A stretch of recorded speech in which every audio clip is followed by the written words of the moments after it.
ഉപ്പുതറ പഞ്ചായത്തിൽ ഭിന്നശേഷി ഗ്രാമസഭ നടന്നു. പഞ്ചായത്ത് ഓഫീസിന് മുൻവശത്തായാണ് ഗ്രാമസഭ സംഘടിപ്പിച്ചത്. പ്രസിഡന്റ് ഷീല രാജൻ ഗ്രാമസഭ ഉദ്ഘാടനം ചെയ്തു.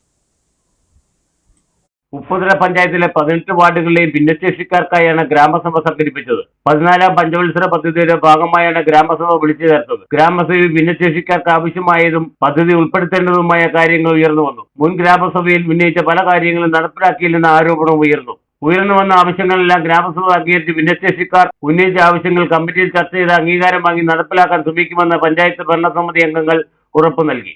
ഉപ്പുതറ പഞ്ചായത്ത് വൈസ് പ്രസിഡന്റ് രമണി ട്യൂബേസ് ഗ്രാമസഭയിൽ അധ്യക്ഷത വഹിച്ചു. ഉപ്പുതറ പഞ്ചായത്ത് പ്രസിഡന്റ് ഷീല രാജൻ ഗ്രാമസഭയുടെ ഉദ്ഘാടനം നിർവഹിച്ചു. ഗ്രാമസഭയിൽ ക്ഷേമകാര്യ chairperson Jisamol Norbert, T Sivankutty, panchayat അംഗങ്ങളായ Mereena Saneesh, Savitha S, Biju Chempalavil, G Murugaiah, Joseph Varghese, Joseph Chacko, Jose Mathew, മറ്റു പഞ്ചായത്ത് അംഗങ്ങൾ, ജീവനക്കാർ തുടങ്ങിയവർ പങ്കെടുത്തു. Idukki vision news, Upputhara.